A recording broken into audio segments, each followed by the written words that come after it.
स्वागत है। आज हम स्टॉक मार्केट पर बात कर रहे हैं। एक ऐसी चीज जिससे कुछ लोग डरते हैं और कुछ को लगता है कि यहाँ पैसा बन सकता है। हाँ, ये डर और उम्मीद दोनों ही से जुड़े हैं। बिल्कुल। सवाल ये है कि क्या ये वाकई बस एक जुआ है या फिर सही तरीके से समझें तो मतलब लाखों कमाने का रास्ता भी हो सकता है। हमारे पास जो सूत्र है वो 3 बड़े सीधे साधे नियमों की बात करते हैं। हाँ, जिनसे कोई भी एक बेहतर वित्तीय स्थिति की तरफ बढ़ सकता है। और ऐसे समझने के लिए ना हमें किरदार सौरभ की कहानी देख रहे हैं इन सूत्रों में। एक आम बैंक कर्मचारी था वो, जिसने इन्हीं नियमों का इस्तेमाल करके अपनी आर्थिक स्थिति बदली, ऐसा कहा गया है। हाँ, तो चलिए जरा गहराई में उतरते हैं और देखते हैं कि इन सूत्रों में क्या है। तो पहला नियम जो बताया गया है वो है लंबी अवधि की सोच रखना। मतलब पैसा लगाया तो कम से कम 5-10 साल के लिए, है ना? हाँ बिल्कुल। सौरभ ने भी, जैसा कहानी में है, अच्छी कंपनियों में पैसा लगाकर 7 साल इंतजार किया। लेकिन 7 साल जिससे एक इंतजार करना, क्या इतना ही है जब बाजार ऊपर नीचे होता है तब? नहीं, यही तो असली बात है। देखिए, लंबी अवधि में अच्छी कंपनियों की वैल्यू बढ़ने की उम्मीद ज्यादा होती है। और वो जो कहते हैं ना कंपाउंडिंग, चक्रवृद्धि ब्याज। हाँ, चक्रवृद्धि ब्याज, उसका जादू चलता है। लेकिन ये सिर्फ वक्त देने की बात नहीं है। जब बाजार गिरता है ना, तब टिके रहना वो मुश्किल है। तो ये नियम दरअसल भावनाओं पर काबू रखने के बारे में ज्यादा है। ये बात तो सही है। अच्छा, दूसरा नियम डाइवर्सिफिकेशन। मतलब सारा पैसा एक ही टोकरी में नहीं, सही, अलग अलग सेक्टर जैसे टेक, एफएमसीजी, बैंक और शायद सिर्फ शेयर नहीं, सोना या बॉन्ड वगैरह में भी। सौरभ ने 5 अलग कंपनी और म्यूचुअल फंड में लगाया था, पर कितना फैलाना ठीक रहता है? ये अच्छा सवाल है। देखिए, डाइवर्सिफिकेशन का मतलब सिर्फ अलग अलग नाम खरीद लेना नहीं है। मतलब ये है कि ऐसे एसेट्स में पैसा लगाएं जो एक दूसरे से बहुत ज्यादा जुड़े ना हों। अच्छा। मकसद है रिस्क कम करना। अगर एक चीज नीचे जाए तो दूसरी संभाल ले। आमतौर पर 4-5 अलग अलग सेक्टर्स और साथ में थोड़ा डेट या गोल्ड जैसा कुछ, वो एक ठीक ठाक संतुलन बना सकता है। ठीक है, समझ गई। और फिर तीसरा नियम, नियमित निवेश।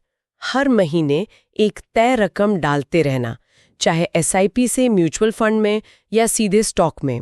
हाँ, सौरभ वाला उदाहरण था ना, 10,000 रुपए एसआईपी और 5,000 सीधे स्टॉक्स में। हाँ, ये तो अनुशासन वाली बात हो गई। बिल्कुल, अनुशासन तो है ही, पर इसका एक और फायदा है, रुपी कॉस्ट एवरेजिंग। अच्छा, वो क्या होता है? मतलब जब बाजार नीचे है तो आपकी उसी तय रकम में ज्यादा यूनिट्स आ जाती हैं, और जब महंगा है तो कम।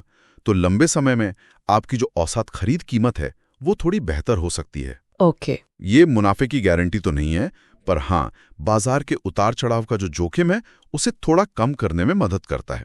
और जरूरी नहीं कि बड़ी रकम हो, कोई 1,000 रुपए महीने से भी शुरू कर सकता है। चीज थी, उसने सिर्फ पैसे नहीं लगाए, पहले उसने सीखा यूट्यूब से, किताबों से, फिर बजट बनाया। शायद वो 50-30-20 वाला नियम। हाँ, हो सकता है। 50% जरूरतें, 30% इच्छाएं, 20% बचत निवेश। ये काफी पॉपुलर है। फिर 6 महीने का इमरजेंसी फंड बनाया और टर्म और हेल्थ इंश्योरेंस भी लिया। ये सब निवेश से पहले। क्यों जरूरी था ये? बहुत जरूरी। ये दिखाता है कि निवेश सिर्फ शेयर खरीदना बेचना नहीं है, ये एक पूरी प्लानिंग का हिस्सा है। सीखना तो खैर जरूरी है ही, बजट से पता चलता है पैसा आएगा कहां से। और इमरजेंसी फंड और इंश्योरेंस वो हैं सुरक्षा कवच। मान लीजिए नौकरी चली गई या कोई बड़ी बीमारी आ गई तो आपको अपना निवेश नुकसान में बेचना नहीं पड़ेगा। सही बात है, वरना लंबी अवधि की योजना तो वहीं खत्म हो जाएगी। बिल्कुल, इनके बिना प्लान पटरी से उतर सकता है। लेकिन फिर भी अपने यहाँ भारत में लोग डरते बहुत है।